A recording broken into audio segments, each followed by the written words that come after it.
Ever since video game loot boxes became an international conversation about underage gambling, multiple investigations have been carried out into the practice. Belgium, Hawaii, Australia, all of your favourite countries and states have been talking about, if not looking into, video game loot boxes recently. And now there's one more state to add to that list. The state of Washington has announced their intention to launch an investigation into video game loot boxes and whether or not they encourage children to gamble. A bill introduced by Senator Kevin Ranker aims to find out if loot boxes are a form of gambling and what is the best way to regulate the practice. Senator Ranker said, quote, "It is unacceptable to be targeting our children with predatory gambling masked in a game with dancing bunnies or something. If parents realised how predatory these games are, then they wouldn't want them under their Christmas tree. They wouldn't want them going to the kids." It's like the Rancor monster, isn't it? Yeah, cool name. It's close to Wanker though as well. It is dangerously close.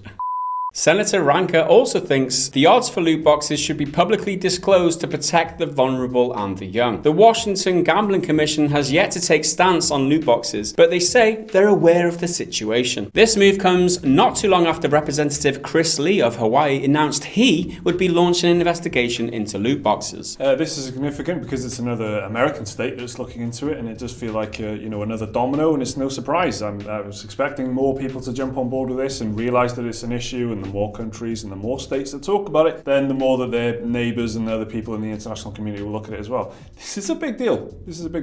Also this week, the Entertainment Software Rating Board, or ESRB, has been on the defensive. The ESRB is the authority of video game age ratings in the United States. A recent study by addiction awareness group Archstone found the ESRB guidelines for drug usage in video games were misleading. Archstone runs a drug recovery centre in Palm Beach, Florida. Their study found that in 32% of cases, drugs in video games provided some sort of power-up, and in 28% of cases, drugs actually boosted a character's health. Archstone did note that some titles like the Fallout series depict the negative effects of long-term drug use as well. The ESRB defended their rating system, saying, quote, "Given the context in which drugs appear in a game, the ESRB may assign a restrictive age rating along with either the drug reference or use of drugs content descriptor. It's also worth mentioning, despite their concern about the unrealistic drug usage in video games, Archstone is not calling for games to be modified. The organization's head, Logan Friedman, said, quote, "It comes down more to parents and what their kids play. They're made for adults. It says so directly on the box." This is surprising, isn't it? Well, drugs don't give you a power-up. No. Well, I thought that's how they work. Yeah, they do not indeed. They don't give you power-up. Wow.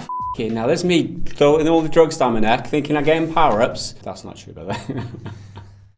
I guess I can see their point if kids are playing, but then again, kids shouldn't be playing, should they? These people run a drug recovery centre in Florida, so it's no surprise to see them come out and saying something like this. But the study they've done shows that the ESRB is not kind of accurate enough. It doesn't do enough to explain what the games actually include or contain, and they're not actually saying that the games need to change or they need to be taken off the shelves, which is the kind of language that you see a lot of the time from groups like this. They're just saying, hey, ESRB, maybe just do a better job, of explaining what the drugs do in the game. Elsewhere this week, Rust, the early access survival game from Facepunch Studios, is finally leaving early access after 4 years in development on February the 8th. Rust first launched in early access in December 2013 and it became a bestseller immediately, netting $3 million in sales in a meager 2 weeks and 1 million copies sold in the space of 2 months. In fact, Rust has been in early access for so long that back in December 2016, Facepunch founder Gary Newman actually invited bored players to leave the game after receiving unhelpful feedback. Sounds very passive aggressive, isn't it? If you're bored, just leave, will you? Please, just go. In a blog post, Newman announced the decision to release does not necessarily mean the game is finished. What does it mean? I mean, why release the?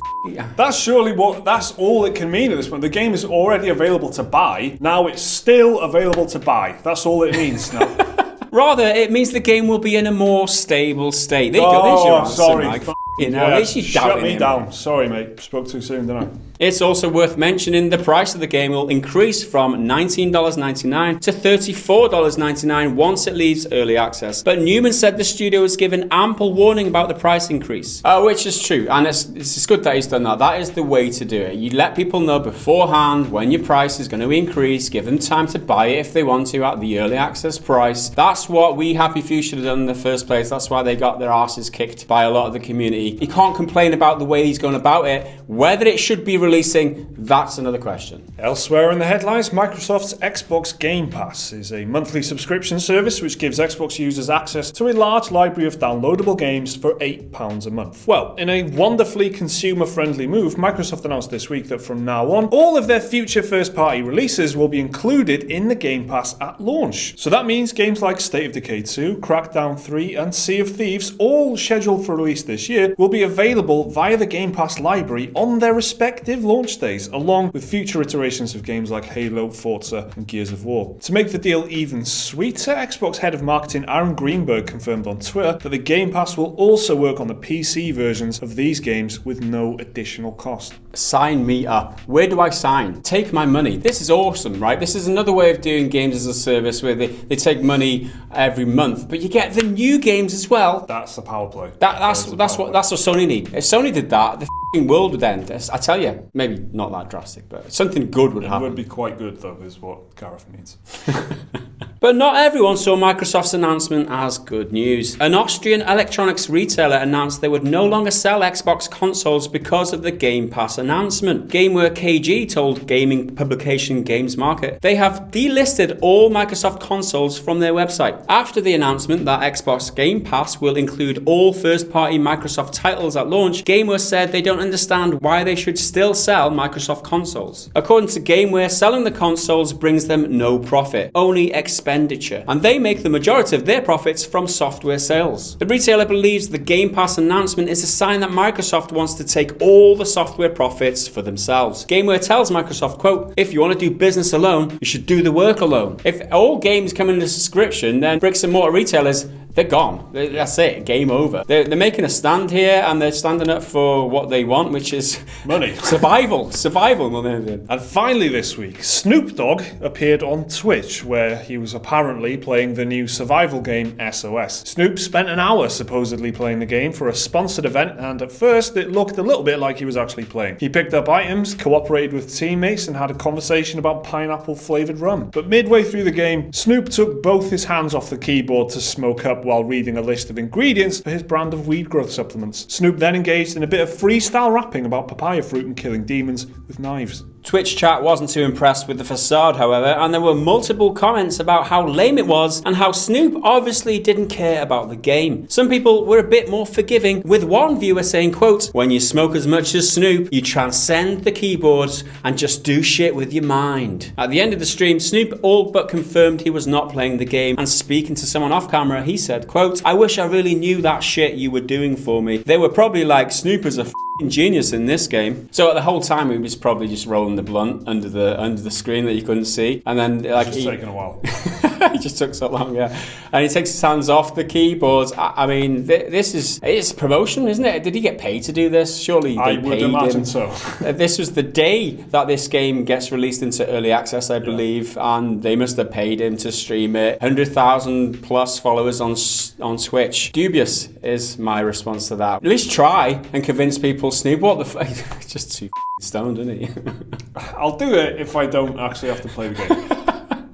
Okay, so that's another Sunday News Roundup. What was your favourite story? Let us know what it was down in the comments below. Remember to like the video if you enjoyed it, and please do subscribe if you want to see more stuff like this every single day. There's another video right there which you can check out right now if you want, and the link to Patreon if you want to support the channel. See you next time.